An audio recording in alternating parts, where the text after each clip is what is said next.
Good morning, everyone. Kris here with Inspired Energy. Sorry for the little late start this morning, a little bit of technical difficulties, but hopefully you hung around and are here to join us. Good morning, Hartwell.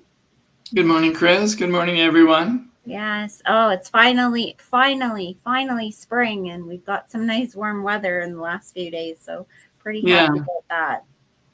So, one of the things that we talked about was where do we go next? And you came up with the theme of, in the series that we've mostly been exploring, human design.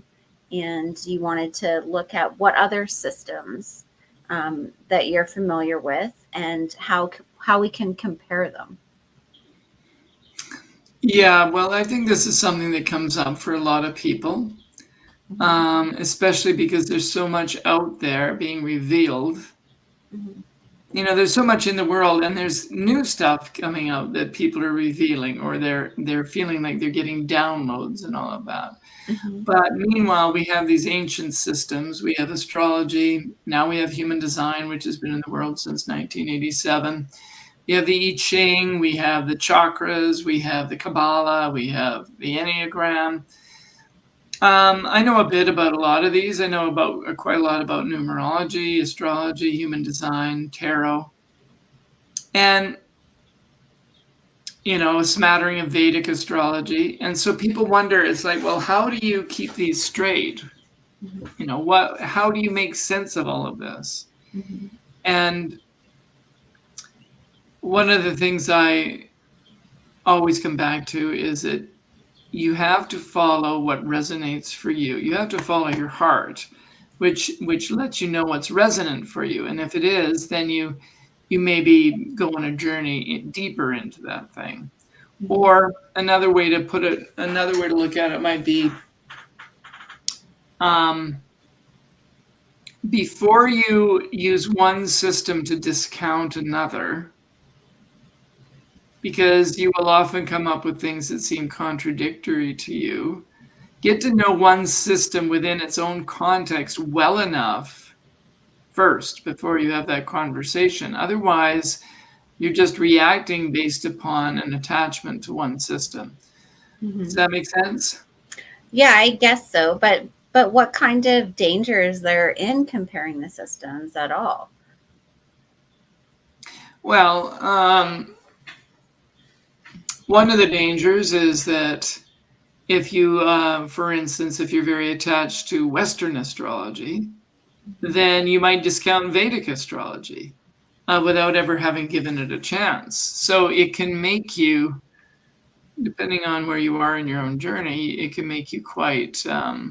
We can become attached to systems, Kris, Mm-hmm. attached to a particular way of looking at things, and then if something challenges that perception that you have that you're comfortable with, you may not have any room for it. And Mm-hmm. so that's one of the dangers, is that it just becomes an excuse for you to set up camp in a particular belief system and lob torpedoes or bombs at another one. Mm-hmm. You see that people doing that all the time. Right. So, what potential benefits are there then from comparing these different systems like human design and astrology, numerology? Yeah.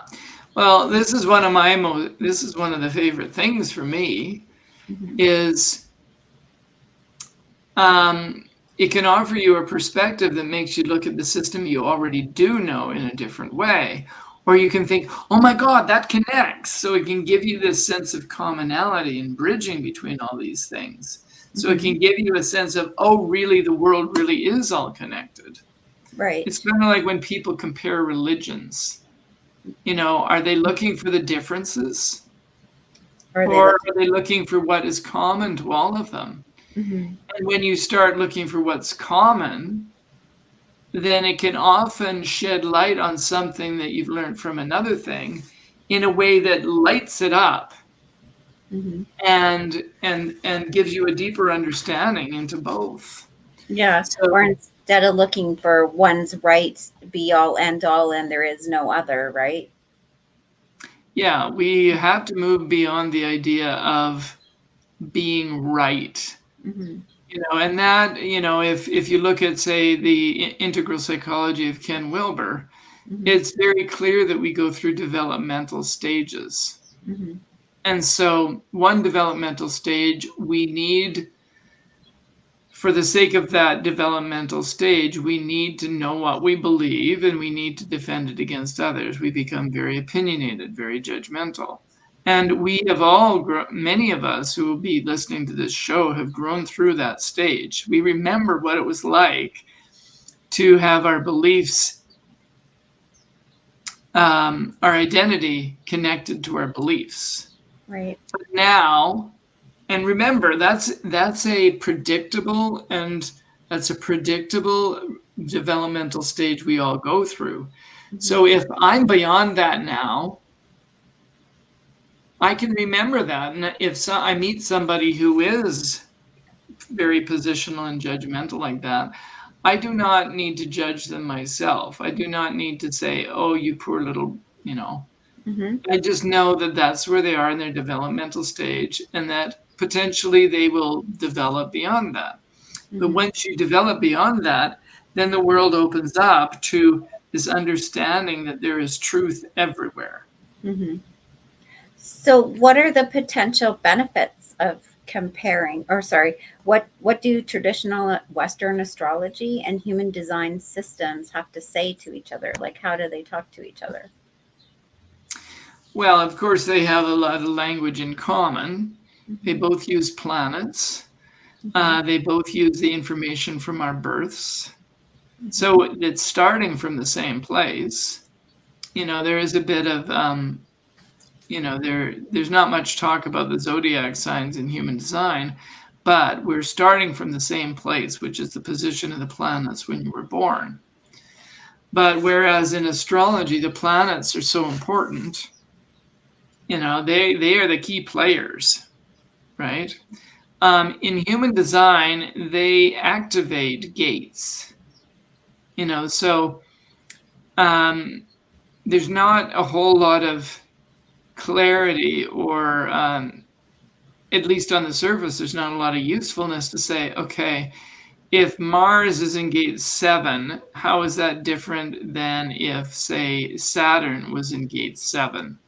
So the planet and its particular meaning from an astrological point of view doesn't seem as important in human design. It's like it doesn't really matter in human design on the surface of things.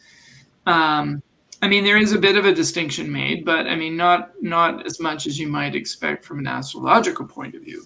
So, for instance, it doesn't matter what is activating gate 7, not a huge amount on the surface level from a human design perspective. It just matters that it's being activated at all. Mm-hmm. Go ahead. So I think there is an opportunity there. Mm-hmm.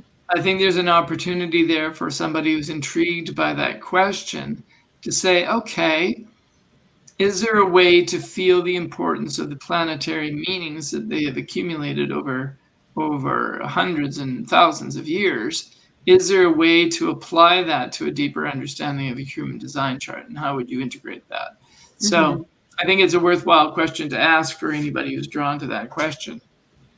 So what do you see human design offering that astrology doesn't? Like, what extra does it give you that astrology does not?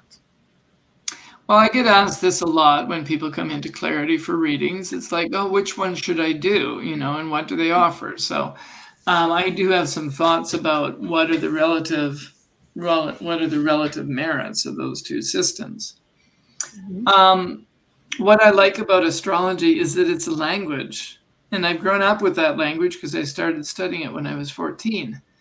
And, and it's part of our cultural language too. Some people use it more than others, but if you say that somebody is Venusian or Jovian, these are things that are not uncommon, or Mercurial. Mm-hmm. People often, look at their zodiac signs and they know it, and it becomes a basis for comparison and for thinking about the larger spiritual thing behind things. So what astrology does well, it's a language. And if you dive deep into your own chart, it gives you some real psychological insight into your workings. There can be a lot there that feels really validating. And it can be, I think it's very useful in terms of watching the key transits that go on through your life.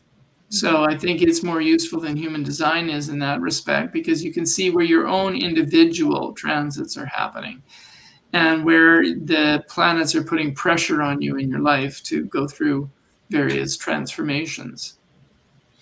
What I like about human design is that it shows you in a very explicit way, this is how you're unique. This way and in no other way. This is what you're designed for. And it gives you specific guidance as to, okay, I get that I'm unique, and now I know how I'm unique. But how do I live out that uniqueness? So human design offers a how.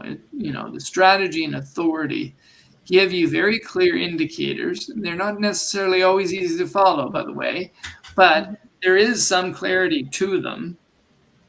And it directs you back to paying attention to your own sensory system. And how it gives more information too about how specifically you are sensitive to the environment around you and other people. So, I really like human design for that. It gives me more to grab onto in terms of how. So with that being said, where do you want this series to go next? As we've done a lot of exploring, this is episode 40.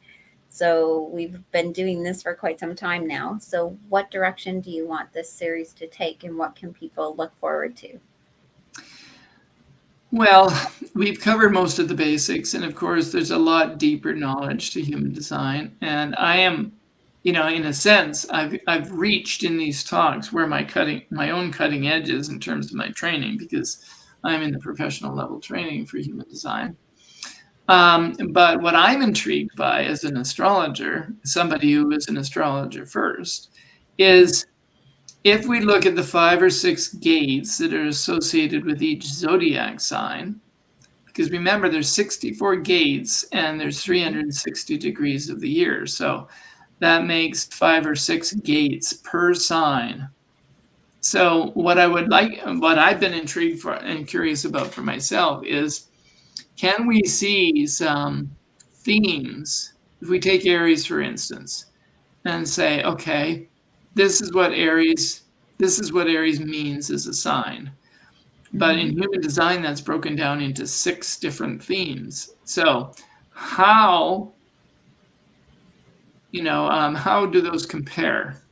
Can we actually see, oh, okay, this gate and this gate really sound like the Aries that I know of. But these ones not so much. And can that enrich our understanding of the zodiac signs? And also it's interesting to look, okay, so there's these 5 or 6 gates that relate to Aries. What centers are they in human design? And will that give us any interesting information? So I'm curious about that personally. So I thought it might be fun to do a series like that. To explore it with everybody else. Hey, guys, we're going to be on the cutting edge of something. Isn't that awesome? So is there any last words that you want to say about the different systems, or before we sign off? So what I would say about different systems in general, human design, astrology, is human knowledge continues to evolve, and so does our consciousness, hopefully. Some of us think that, we were probably further along at some periods in our past in terms of our consciousness and certain things. But the important thing is to keep an open mind, keep an open heart, let your intuition guide you to what is meaningful to you. And always, in a sense, I like to call it the intuitive intellect, Kris. Do not throw out your intellect. We need it for the purpose of being able to discern between things and to be able to communicate them clearly to each other. So we don't want to get rid of our ability to discern and discriminate. But we also don't want to live a life that's all head and no heart. The heart is what connects us to the truth, God's truth.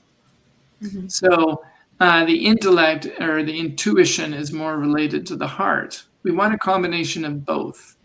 Mhm. And this is what I seek for myself, and encourage everybody else to find. Mhm. Awesome. Well, we'll look forward to starting the series next week and going on an exploration journey with you. With that, we're going to sign off for today. If you have any questions, or you want a reading, or you want to dive more in depth with Hartwell, he's available here at Clarity. You can book an appointment, 587-596-3333. And we'd be happy to dive deeper into your own personal charts and system, whichever one you choose to go into. So with that, we're going to sign off. God bless, and we'll see you guys next Wednesday.